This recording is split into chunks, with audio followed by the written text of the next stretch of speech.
Assalamualaikum warahmatullahi wabarakatuh. A'udzu billahi samil alim minasyaitonir rajim. Bismillahirrahmanirrahim. Alhamdulillahi rabbil alamin.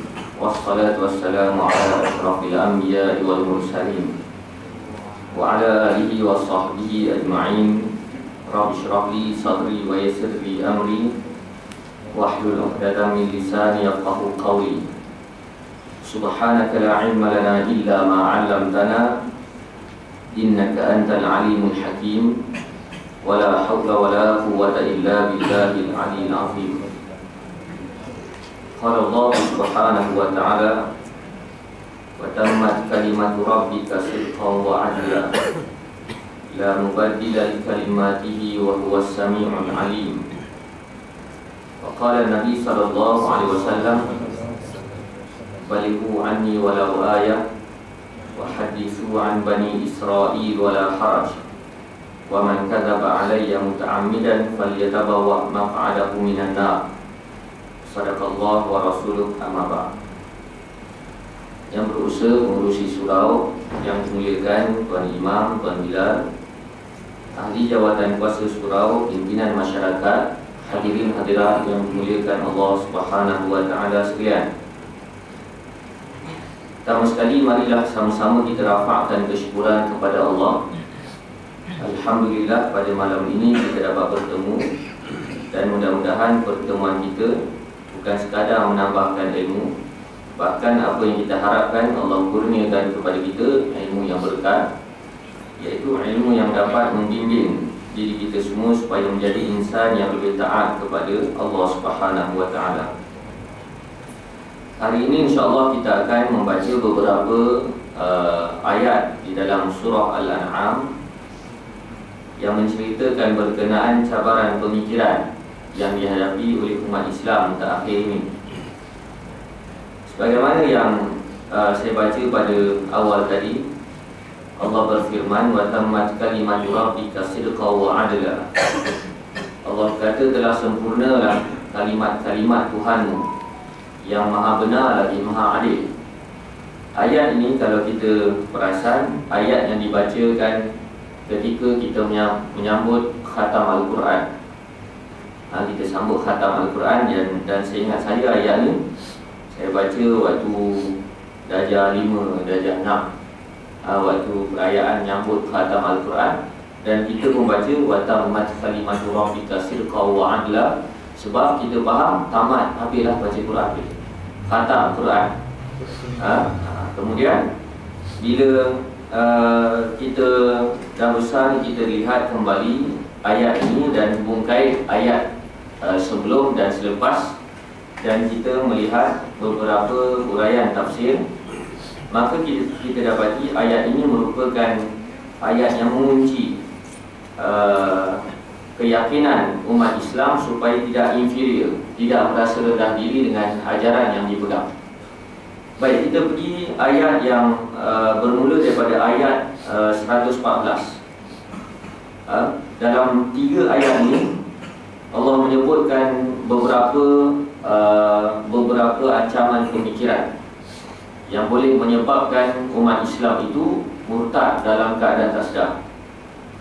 Allah berfirman: afaghairallahi abtaghi hakama wa huwa alladhi anzala ilaykumul kitaba mufassala walladzina atainahumul kitaba ya'lamuna annahu munazzalun min rabbika bil haqq fala takunanna minal mumtarin.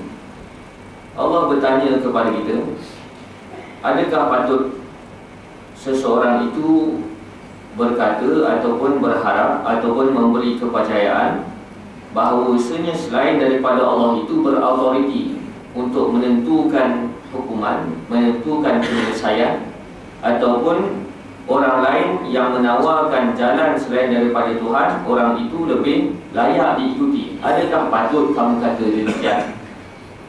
Adakah patut kamu memilih orang lain lebih daripada Allah Subhanahu wa taala, sedangkan dialah yang menurunkan kepada kamu semua Alkitab, kitab iaitu Al-Quran mufassala, yang detail, yang terperinci, huraian di dalam Al-Quran itu. Walladzina atainahumul kitab ya'lamuna annahu munazzalun min rabbika bil haqq.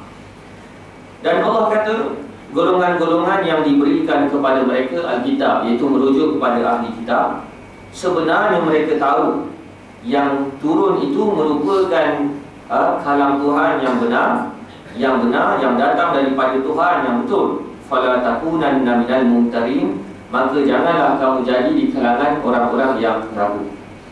Baik, bila sebut ragu, bukan sekadar kita faham was-was itu dalam bentuk ibadat, dalam bentuk ibadat yang formal. Selalu kita bincang was-was itu maksudnya waktu solat, waktu ambil wudu, solat antara masalah was-was waktu solat, takbir banyak kali, Allahu Akbar, Allahu Akbar, tak masuk-masuk lagi, tak masuk biar lagi.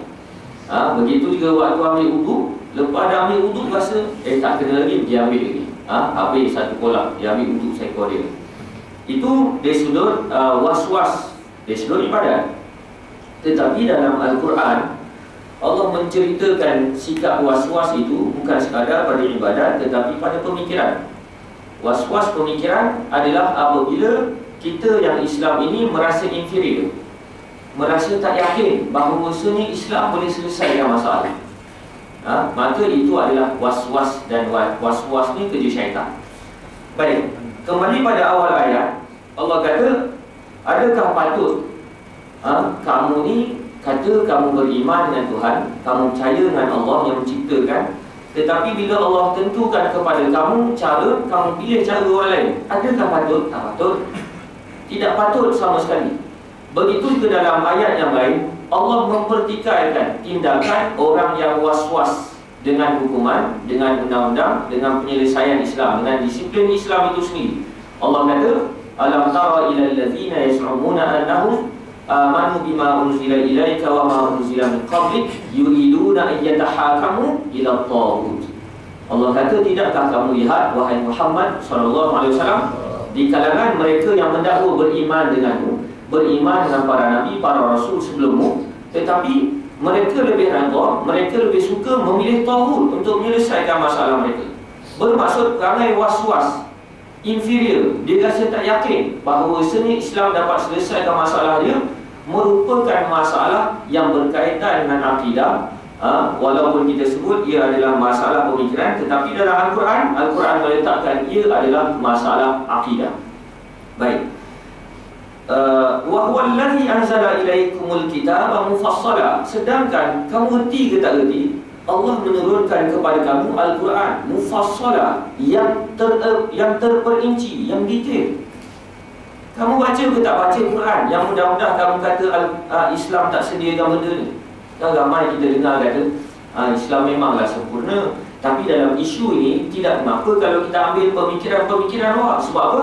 Islam tidak memperincikan jawapan kepada isu ini secara spesifik. Awak baca ke tak baca Al-Quran? Allah kata, kamu tak sedar ke Allah yang telah menurunkan Al-Quran mufassala, yang terperinci. Segala benda Allah telah bincangkan di dalam Al-Quran. Sebab itu kita kena beza cara berfikir Barat dan cara berfikir Islam. Cara berfikir Barat, mereka mendahulukan perbahasan hak. Mereka, orang Barat dan orang Islam yang terkesan dengan pemikiran Barat, mereka banyak memulakan perbahasan, mengutamakan, menekankan soal hak. Soal hak. Akhirnya sampai satu tahap berlaku pertembungan antara hak manusia. Kerana manusia apabila diberikan kebebasan untuk mereka untuk menentukan di manakah hak aku, perimeter hak aku, maka manusia akan bertindak melampau, mereka akan merampas hak orang lain. Sebab itu yang berlaku kalau kita tengok masing-masing berbicara berkenaan hak, maka akhirnya ini sekarang ni berlaku. Pondan meminta hak mereka, padahal dia tidak ada hak untuk menjadi pondan. Apa lagi? Hak saya apa? Hak saya apa? Akhirnya masing-masing membesarkan skala hak dia. bila membesarkan skala hak dia, menyebabkan hak orang lain dia terpaksa rampas. Maka ini pertembungan perbezaan antara Islam dan Barat. Itu cara Barat. Sebab itu sekarang ni sampai satu tahap budak-budak sekolah pun minta hak dia. Hak saya selaku pelajar kena dilayan bagaikan raja. Hak saya sebagai anak, saya kena dilayan dan jangan rawatan saya. Ini perbahasan hak. Dan kalau ikut planning daripada penganut-penganut pemikir Barat, sekarang ini mereka timbulkan soal rotan. Akan datang dalam tak lama lagi, sepanjang kajian saya lah, mereka akan mengutarakan isu sunat, isu khatam. Apa hak awak nak khatam? Lepas ni akan timbul isu khatam. Ini perbezaan. Maka bila masing-masing ada kepentingan hak yang kononnya mereka katakan itu adalah hak mereka, bila masing-masing cerita berkenaan hak, bagaimana nak pilih hak siapa yang perlu diutamakan, nak pilih siapa? Maka sebab itulah Islam mewujudkan demokrasi untuk mengira, untuk mengenal pasti hak siapa yang perlu didahulukan melalui majoriti. Dalam keadaan majoriti telah pun diukur, minoriti telah pun diasingkan, pada masa sama golongan minoriti masih lagi menganut secara defaultnya, mereka masih lagi menganut bahawasanya aku adalah ada hak. Maka ketika itu wujudlah hak minoriti, hak asasi, dan akhirnya bertembung, tidak akan selesai masalah. Kesan daripada penekanan hak pada awal-awal isu apa-apa mesti hak, akhirnya melahirkan masyarakat yang mementingkan diri sendiri. Melahirkan masyarakat yang mementingkan diri sendiri. Sebab apa? Ikut suka saya lah, hak saya. Sebagai contoh dalam kehidupan jiran, kehidupan jiran sebagai contoh. Orang sebelah buka radio kuat-kuat. Buka radio kuat-kuat, karaoke. Dah lah tak sedap, buka kuat lah tu. Karaoke. Orang marah. Bila orang marah, dia kata, hak saya lah rumah saya. Hak saya ni rumah saya ni, karaoke saya, suara saya. Ini perimeter kawasan saya ni, ikut suka saya lah. Agak-agak tenteram tak keadaan gitu. Begitu juga masing-masing cerita berkenaan hak. Cerita berkenaan hak. Sebagai contoh, kalau dalam konteks kita berada dalam surau sekarang, masing-masing cerita pasal hak. Agak-agak selesai dah masalah. Hak saya, bila saya datang mengajar sini, saya nak minta sekali kuliah 1,000. Hak saya. Apa ingat? Senang ke saya belajar? Susah tau, letih. Saya nak 1,000. Hak saya. Saya bukan jual agama, ini hak saya. Kemudian pengurusi surau kata, saya selaku pengurusi. Saya selaku pengurusi, saya yang uruskan surau ni, saya kena dapat allowance. Saya kena dapat allowance. Dan allowance yang cicikai ni tak nak. Ingat senang ke nak uruskan surau? Saya nak allowance yang banyak. Bahkan saya nak lot parking yang khusus untuk pengurusi surau. Tok Imam pula kata, saya kalau saya datang, hak saya kena ada kapet merah. Sebab apa? Menghormati imam merupakan satu akhlak yang mulia. Itu hak saya dihormati. Makmum pula kata, oleh kerana kami ni datang ke surau, memakmurkan surau ini, menyebabkan surau ini jadi aktif, maka kami nak imbuhan. Setiap kali kalau kami datang ke surau, buatlah makan-makan. Itu hak kami. Itu hak kami. Dan sepatutnya bagilah macam-macam lah, bagilah allowance ke apa ke, rapikan kami. Sebab apa? Ini hak kami selaku pengunjung. Agak-agak selesai masalah. Selalu habis. Inilah kalau kita bandingkan konflik ini berlaku secara makro di dalam masyarakat, bahkan di dalam negara acuan barat, apabila masing-masing cerita berkenaan hak. Akhirnya masing-masing tak cerita, tak bincang berkenaan hak ataupun hak orang lain. Dia hanya cerita pasal hak di sendiri, melahirkan golongan yang mementingkan di sini. Adapun Islam tak banyak cerita berkenaan hak, tapi Islam banyak cerita berkenaan tanggungjawab. Islam tak banyak cerita berkenaan hak. Dalam Al-Quran banyak tak Allah cerita berkenaan hak, ataupun Allah banyak cerita berkenaan tanggungjawab? Allah ada kata tak, kalau kau buat sekian, kau dapat imbuhan sekian. Kalau kau buat sekian, kau dapat imbuhan sekian. Itu Allah buat, Allah sebut untuk ganjaran di akhirat. Tetapi yang banyak yang terbuku dalam Al-Quran, banyak syarat dengan tanggungjawab. Kau kena solat, kau kena solat, kau kena bayar zakat, kau kena sedekah, kau jangan sombong, kau kena jaga orang, kau kena dakwah, kau kena jihad, kau kena macam-macam. Semua kau kena. Kerana dalam Islam mengajar kepada kita, apabila masing-masing menjalankan tanggungjawab masing-masing, masing-masing menjalankan tanggungjawab masing-masing, maka hak masing-masing akan dicapai setelah tanggungjawab itu dikongsi bersama-sama pelaksanaan. Masing-masing, saya datang pergi kuliah, tuan-tuan datang, akhirnya hak masing-masing terjaga. Hak masing-masing terjaga hasil daripada tanggungjawab yang telah dilaksanakan secara kolektif. Ini beza antara Islam dan Barat. Sebab itu yang berlaku sekarang ramai orang cerita berkenaan hak. Hak saya lah selaku ahli, saya nak cakap macam-macam. Dia tak fikir tanggungjawab dia sebagai ahli buat apa. Nampak tak? Cerita berkenaan hak saya. Hak saya lah nak ekspresi perasaan saya macam mana. Dia tak fikir langsung berkenaan tanggungjawab dia. Tak fikir. Akhirnya melahirkan manusia mementingkan diri sendiri lagi jahat. Walladzina atainahumul kitaba ya'lamuna annahu munazzalun min rabbika bil haqq. Dan golongan-golongan yang Allah berikan, kurniakan kepada mereka Al-Quran, Al-Kitab, iaitu golongan ahli kitab, terutamanya Bani Israel. Mereka tahu yang datang daripada Allah ni betul-betul. Yang datang daripada Allah betul-betul. Sebab itu kita sambut Maulid Rasul. Kalau kita sebut lau kana bainana al-habib, kalaulah kita dapat bersama-sama dengan Nabi SAW. Golongan Yahudi pun kata begitu. Kita kata begitu, sayang pada Nabi, rindu dengan Nabi. Tak sampai satu tahap kita tinggalkan kampung halaman kita, pergi ke Madinah, nak duduk di samping Nabi. Tak sampai tahap itu. Tetapi Yahudi sanggup meninggalkan Mesir, meninggalkan Yaman, untuk berpindah beramai-ramai pergi ke Madinah, nak sambut, nak sama-sama dengan Nabi. Tapi bila mereka dibebankan dengan tanggungjawab Islam, mereka tak bersedia untuk beriman dengan Nabi. Itu jangan perangai gitu. Jangan kita buat perangai itu.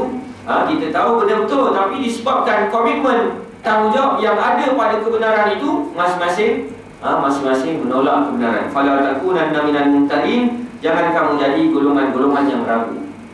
Antara masalah keraguannya, masalah keraguan bahawasanya Islam itu menyelesaikan masalah. Dan macam mana tak ragu? Quran tak baca, Al-Quran tak baca, hadis tak baca, sirah Nabi tak baca, macam mana tak ragu? Ragulah. Buku orang lain terliur-liur nak baca, buku Allah tak nak baca. Ini masalah yang berlaku. Akhirnya orang membuat kesimpulan, benda ni tak ada dalam Islam, benda ni tak ada dalam Islam. Tak ada macam mananya sebab kau tak baca, memang kau tak jumpa. Wa tammat kalimatu rabbika sidqan wa adla, maka telah sempurnalah kalimat ajaran-ajaran Tuhanmu, sidqa wa adla, yang benar lagi maha adil. Yang benar yang lagi maha adil, dah sempurnalah. Al-Quran ni dah sempurna ni. Bukti bagaimana kita nak membuktikan kita yakin benar-benar Al-Quran ni sempurna, bila datang setiap isu kita kena rujuk Quran, kena rujuk hadis. Tak guna kalau sekadar kita kata kita tahu Al-Quran ni syumul, Islam ini syumul, Al-Quran ini telah pun sempurna, tapi bila berlaku apa-apa isu, masing-masing mengemis pandangan-pandangan manusia terlebih dahulu. Bermaksud kita hanya cakap di bibir, di mulut, tetapi tidak melaksanakan keyakinan itu dari sudut melalui perbuatan. Ini masalah berlaku. Allah ajar kepada kita berlaku apa-apa isu, rujuk Quran, rujuk hadis. Kemudian pilihlah pandangan siapa yang paling hampir dan tepat dengan Quran dan hadis. Itu caranya. Tetapi yang berlaku sekarang, bila berlaku apa-apa isu, masing-masing mengemis pandangan-pandangan luar.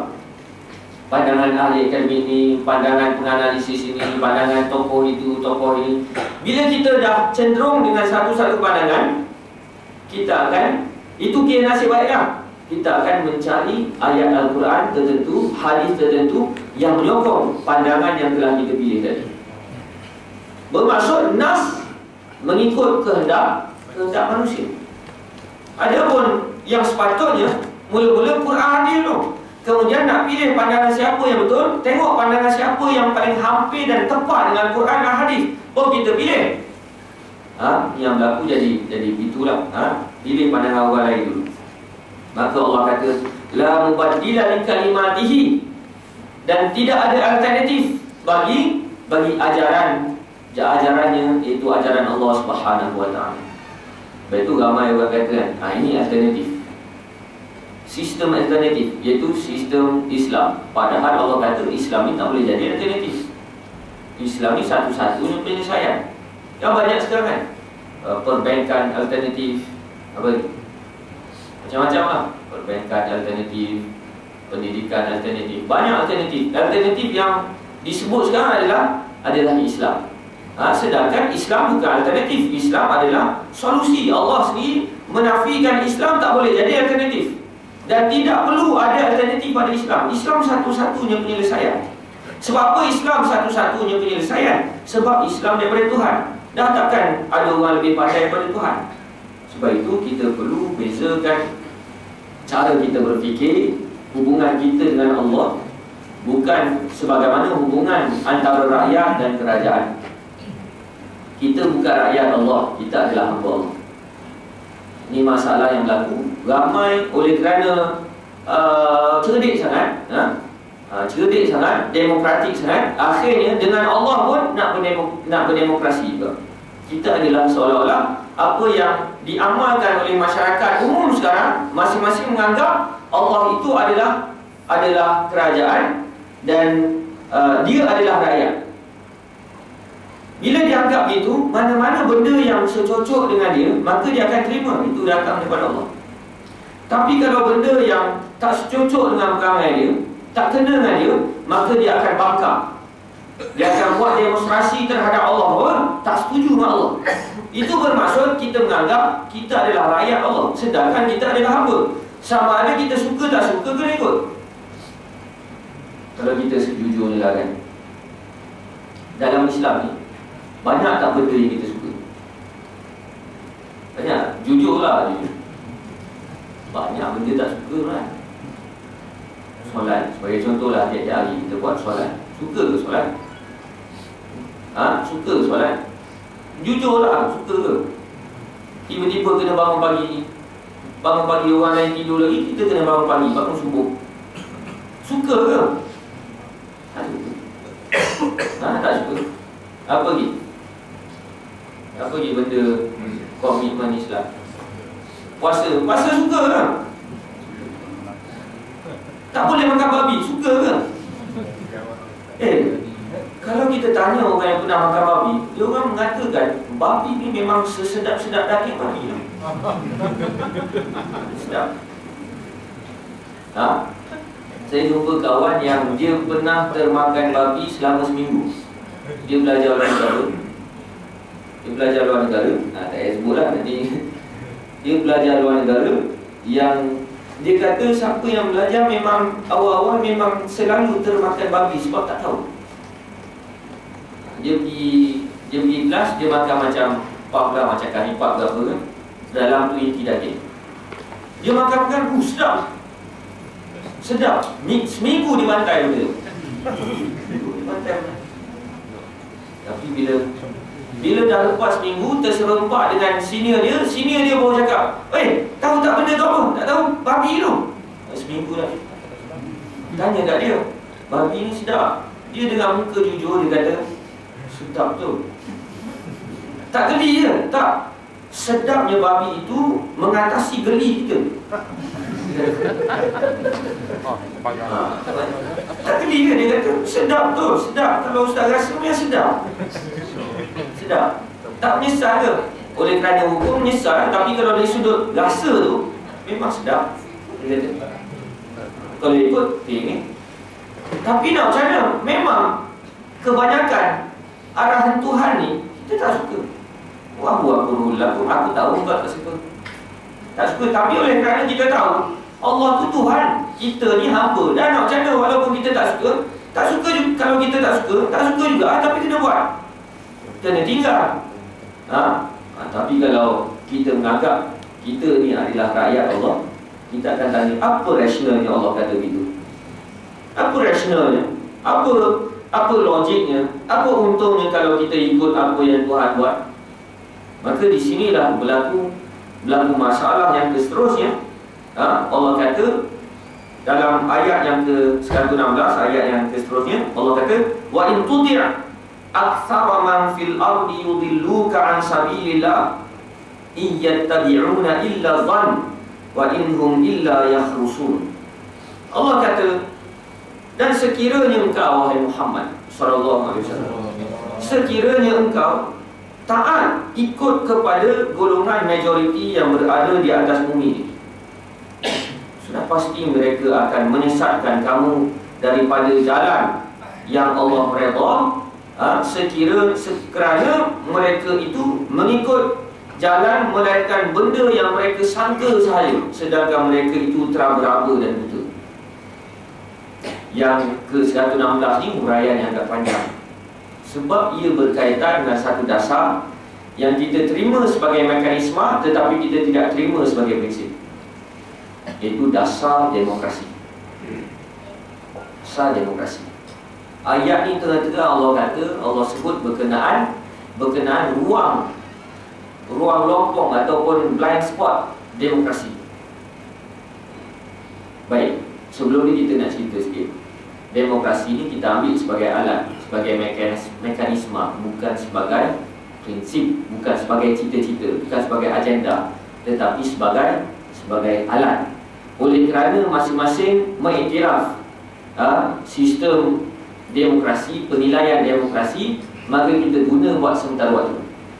Walaupun di dalam praktis Nabi SAW itu ada elemen-elemen demokrasi, tetapi salah kalau kita kata demokrasi adalah Islam, Islam adalah demokrasi. Salah, kena hati-hati benda ni. Sebab kita dapati ramai orang kata demokrasi adalah Islam. Tak betul. Walaupun ada persamaannya, tetapi persamaan kita tak boleh buat justifikasi itu adalah Islam. Sebagai contoh, banyak benda sama tapi tak serupa. Sebagai contoh, kita dengan beruk sama tak? Kalau bagi Darwin lah, sama. Tapi tak sama. Memang ada persamaan, tetapi tak sama. Babi dengan kambing, babi dengan sama tak? Sama kaki empat, sama, tapi lain.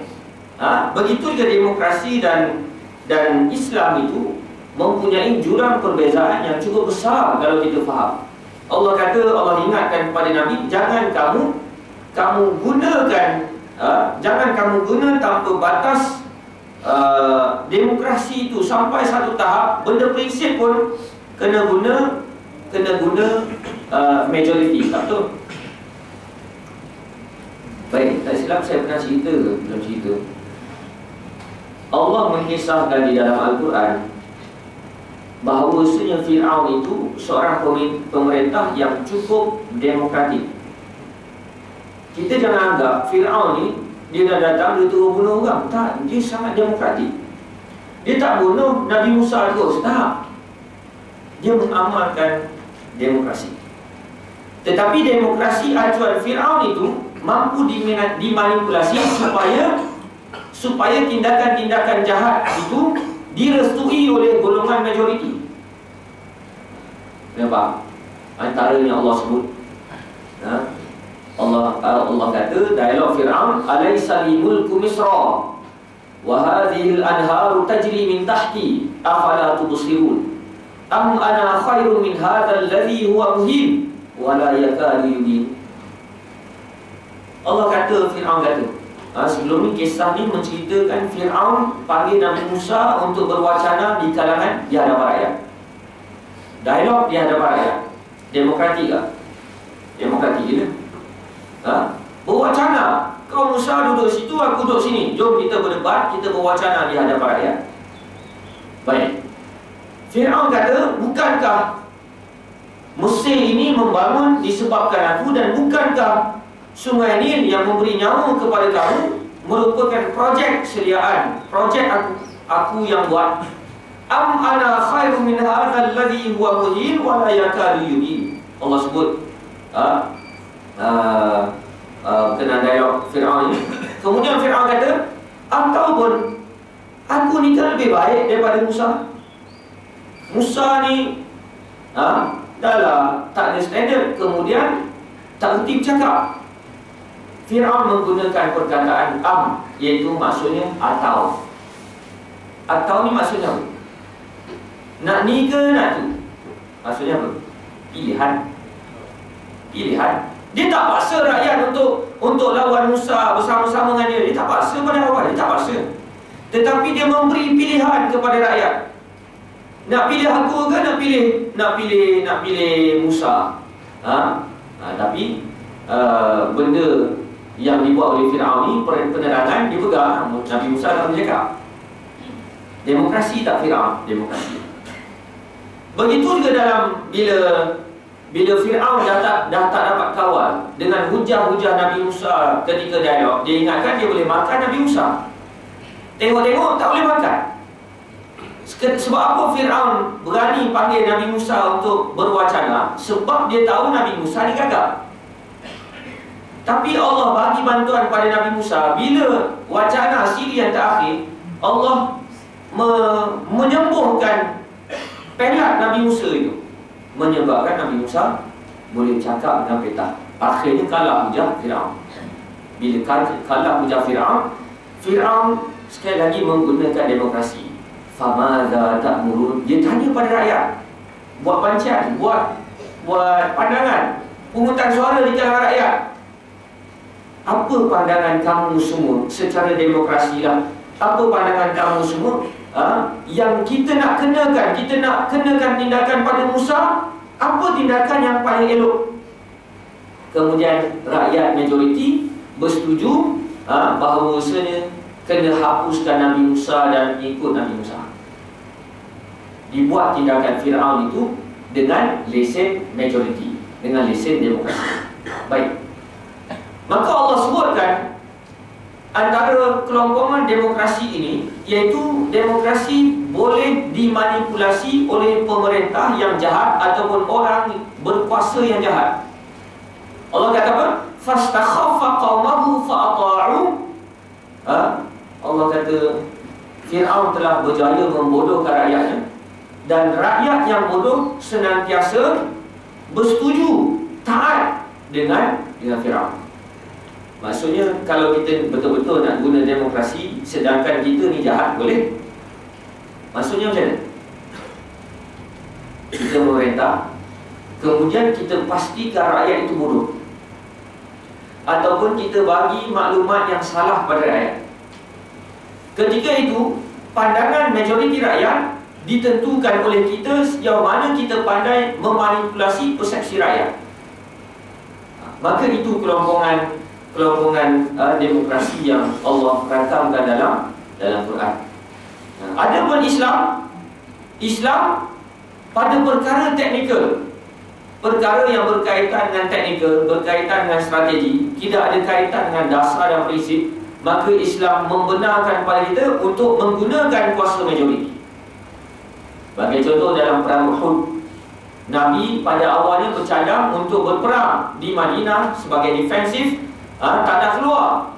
Di kalangan kibar sahabah, di kalangan sahabat-sahabat senior pun kata kita kena bertahan di Madinah dalam perang Uhud. Tetapi majoriti di kalangan orang Madinah yang baru memeluk Islam, ditambah lagi dengan kelompok golongan munafikin, bersetuju untuk berperang di luar. Berperang di luar. Kira-kira majoriti bersetuju perang di luar. Perang di luar. Maka bila dah Nabi kata tak apalah, kalau majoriti begitu, kita perang kat luar kat Uhud. Nabi pun pakai baju besi. Di kalangan orang yang baru masuk, baru memeluk Islam sama-sama dengan Nabi, jumpa Nabi, wahai Rasulullah, tadi hanya pandangan kami, kalau kau berkenan nak bertahan kat Madinah, tak apalah kami ikut. Nabi pun kata, tak seharusnya seorang Nabi yang telah memakai pakaian besi, baju besi, menanggalkan kembali baju besi. Tahukah? Nabi menggunakan demokrasi, menggunakan demokrasi. Tetapi benda-benda yang berkaitan dengan dasar, berkaitan dengan prinsip, Nabi guna demokrasi? Tak. Tak. Sebab apa? Terakam di dalam Al-Quran. Kalaulah benda prinsip, benda dasar pun kamu gunakan demokrasi, sedangkan Allah kata dalam Al-Quran, majoriti manusia secara defaultnya dalam dunia ni kebanyakannya jahil, rosak kamu. Maka kita lihat beberapa perbezaan antara Islam dan demokrasi. Tuan-tuan faham tak tak faham? Jangan kata saya sebut tahlil pula. Kena beza. Kita wakadzalika ja'alnakum ummatan wasata. Kita kena duduk tengah-tengah. Ada golongan yang tolak terus demokrasi, ala itlaq terus demokrasi tak boleh, nak guna pun tak boleh. Tak boleh langsung. Itu satu golongan. Dan kita tak sama dengan golongan itu. Sebab apa? Mereka sangat jumud, sangat ijid. Ada pun golongan yang satu lagi, mereka menganggap demokrasi adalah Islam, Islam adalah demokrasi. Mereka sangat beriman dengan demokrasi. Kita tak duduk dengan golongan itu. Tetapi kita duduk di tengah-tengah. Kita menjadikan demokrasi sebagai alat semata-mata, dan boleh jadi buat sementara waktu, bukan selama-lamanya, dan bukan agenda, bukan prinsip kita, bukan dasar kita, bukan matlamat, tetapi dijadikan sebagai alat semata-mata. Kita duduk tengah-tengah. Baik, Dr. Muhammad Shalabi, beliau menerangkan beberapa perbezaan antara demokrasi dan Islam.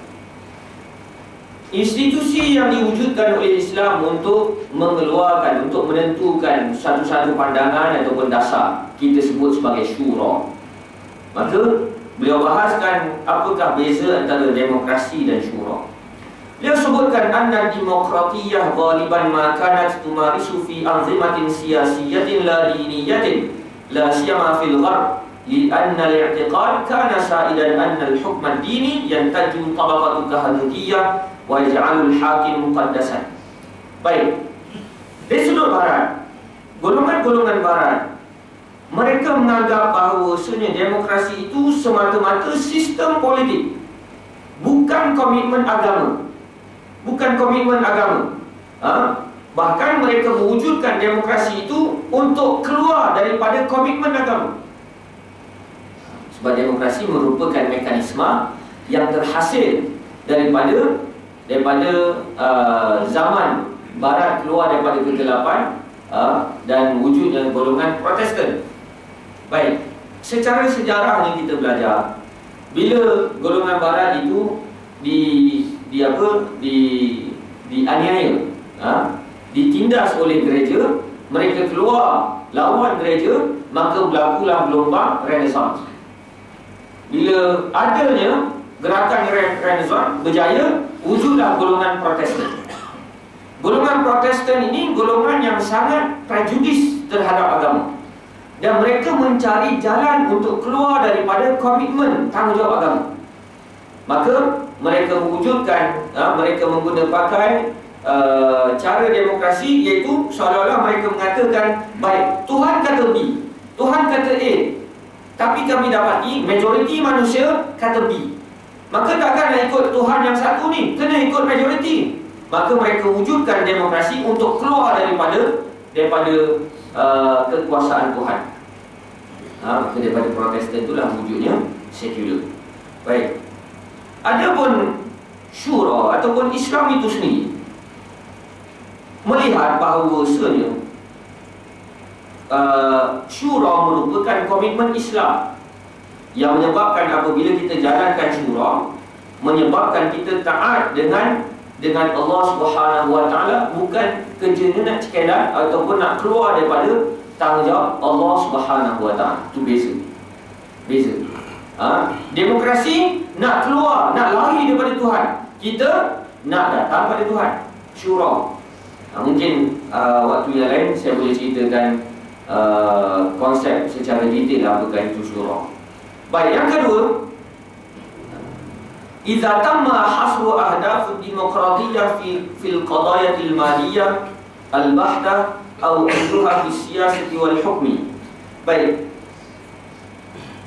misi utama demokrasi adalah untuk mengambil cakna isu-isu material, madiyah, isu-isu material, isu-isu material. Adapun Islam tidak menganggap keperluan manusia ini hanya material, hanya kebendaan. Tetapi bagi Islam, manusia ini ada kepentingan kebendaan dan begitu juga ada kepentingan roh ataupun jiwa. Iaitu contoh isu keruntuhan akhlak. Terang tanyalah secara alam realiti ni. Parti politik mana yang ambil tahu berkenaan isu keruntuhan akhlak? Parti lain ada tak? Sebab apa masing-masing benar-benar berpandukan liberal demokrasi, iaitu mana benda yang tidak ada kaitan dengan keuntungan material, kebendaan. Buat apa kita nak ambil tahu? Tidak ada political mileage, tidak ada nilai dari sudut bacaan politik mereka. Kerana mereka menganggap bahawa usahanya manusia cukup sehat apabila mereka ada kebendaan, ada material. Sebenarnya kepercayaan itu sebenarnya kepercayaan yang menghina manusia. Seolah-olah mereka anggap manusia ni hanya ada perut, tidak ada hati. Seolah-olah mereka anggap manusia ni hanya ada perut. Tak apa, kita penuhkan perut orang, selesai masalah. Islam tak anggap itu. Islam anggap kalau kau penuhkan perut orang dalam keadaan hatinya jahat, perut menjana tenaga. Dalam keadaan hatinya jahat, dia bertenaga untuk buat jahat. Adapun Islam mementingkan soal rohani, soal jiwa yang awal seluruh batang tubuh, dan kemudian untuk melaksanakan kebaikan itu Islam juga mementingkan material, kebendaan, supaya daripada benda itu dapat menjana manusia supaya mampu buat baik. Beza? Sebab itu isu keruntuhan akhlak kita seorang tak cakap. K-pop, kita seorang cakap K-pop lah apa, kita seorang cakap. Yang lain ikut suka lah, tak kisah pun. Yang lain isu ekonomi ke, isu politik, masing-masing beria-ria cakap itu. Tetapi Islam faham, selagi mana jiwa manusia itu rosak, ekonomi akan rosak. Jiwa manusia itu tak henti dosa pahala, syurga neraka, politik rosak. Itu beza. Yang ketiga, anna mafhumal ummah la yatahidu fil Islam bi jinsin aw 'urtin aw ardin, bal bi mafhumil ummatil awsa' wa bittali ruhul aqidatil islamiyah wa mafhumul wahdati bainal muslimin al asl. Baik.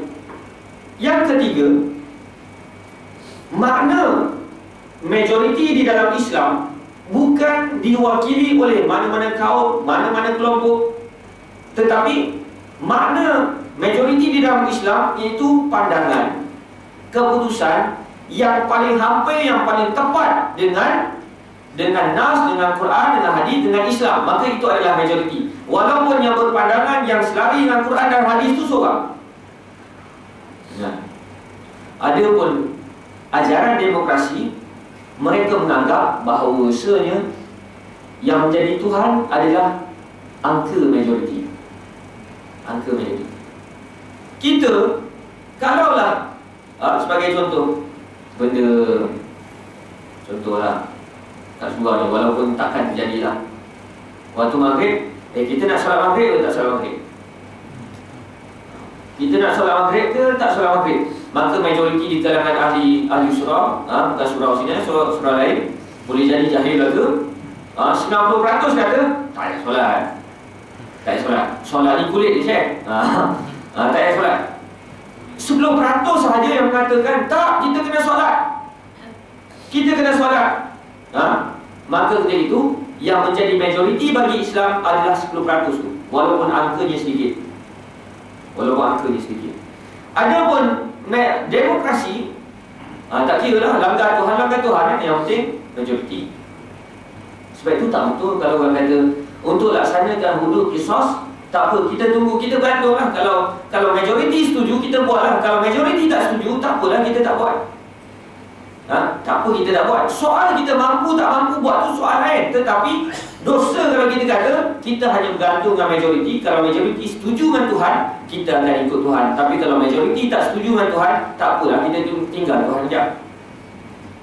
Ini demokrasi. Ramai orang kata begitu. Sebab apa ramai orang kata gitu? Dia tak baca Quran. Tak baca Quran. Kalau baca Quran pun style baca lagu gitu, betul bodoh, tak faham. Tu benda yang perlu kita faham. Ada pun demokrasi, mereka menjadikan rakyat majoriti itu sebagai Tuhan, sebagai penentu kepada dasar dan pengubah segala pelaksanaan. Sebab itu ada kadang-kadang ada orang kata ketuanan rakyat, suara rakyat, suara keramat. Sebenarnya slogan-slogan itu adalah slogan garapan daripada kefahaman liberal demokrasi. Adapun kita Islam, walaupun kau majoriti, tapi kau tak betul. Yang majoriti bagi Islam adalah yang paling hampir dengan Islam dalam banyak peristiwa. Sebagai contoh, Sayyidina Abu Bakar As-Siddiq radhiyallahu anhu seorang. Contoh yang utama Nabi lah, perjanjian Hudaybiyah. Seorang Nabi je. Nabi seorang, Abu Bakar setuju dengan Nabi. Yang lain semua sama ada tak setuju ataupun menunjukkan reaksi yang tak selesa dengan pendirian Nabi. Tapi yang diutamakan apa? Diutamakan dua orang tu. Yang lain walaupun angka majoriti tapi tidak diguna pakai, tidak dipakai. Sebab apa? Yang majoriti itu tak selari dengan nas ataupun wahyu yang telah Allah turunkan kepada Nabi. Begitu juga zaman Sayyidina Abu Bakar As-Siddiq. Abu Bakar seorang-seorang istihad perang terhadap orang yang tak nak bayar zakat, tak nak bayar zakat. Seorang-seorang. Ketika itu orang semua tak setuju dengan Abu Bakar. Sayyidina Umar kata, buat apa nak lawan orang tak bayar zakat? Dia tak bayar zakat je. Nak lawan sangat buat apa? Sayyidina Abu Bakar kata, aku tidak akan biarkan anu qisad din wa ana hayy. Adakah boleh aku biarkan agama ni cacat dalam keadaan aku masih lagi hidup? Majoriti semua tak setuju dengan Abu Bakar. Tapi Abu Bakar kata, ini pandangan aku, ini pendirian aku, ini prinsip negara, kena lawan. Lawan. Majoriti tak Abu Bakar? Tak majoriti. Tak majoriti. Sebab apa? Islam melihat mana yang paling bertepatan dengan syarak, itulah majoriti. Adapun liberal demokrasi memahami benda yang penting demokrasi. Kalaulah majoriti setuju kita lawan Tuhan, kita lawan Tuhan.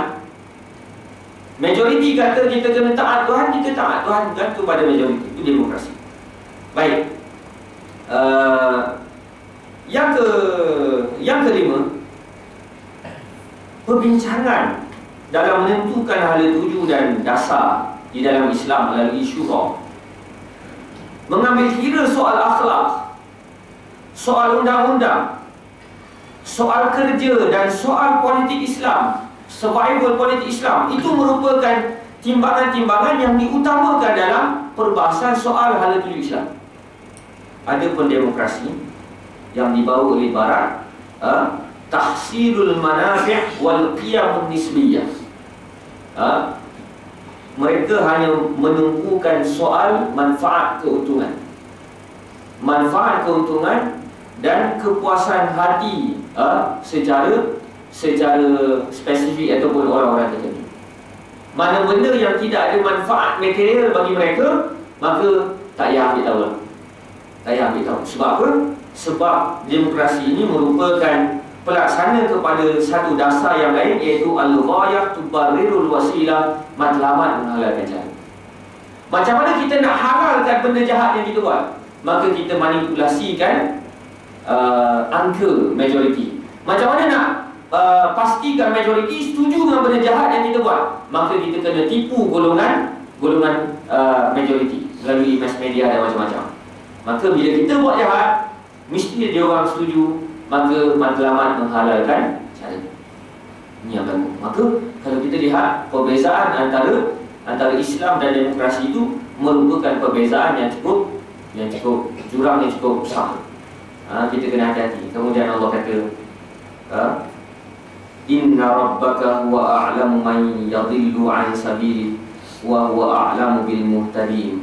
Sesungguhnya Tuhan kamu dialah yang paling tahu barang siapa, dialah yang paling tahu golongan-golongan yang sesat dan kerja menyesatkan orang daripada jalan Tuhannya, dan Allah juga tahu siapa yang layak menerima hidayah. Jadi dalam tiga ayat ni sebenarnya Allah ceritakan berkenaan dasar yang merosakkan orang Islam sekarang. Yang pertama sekular, 114 sekular. Yang kedua tak beriman dengan syumuliyatul Islam, kesempurnaan Islam. Dan yang ketiga mempertuhankan demokrasi, beriman dengan demokrasi. Itu tiga ayat yang Allah ceritakan supaya kita sama-sama ambil perhatian dan jaga. Jadi rasa sekali itu sahaja untuk malam ni. Allah balas, Allah fashhad. Ya Allah, aku telah sampaikan, ya Allah saksikan apa yang telah aku sampaikan. Wallahu a'lam. Assalamualaikum warahmatullahi wabarakatuh.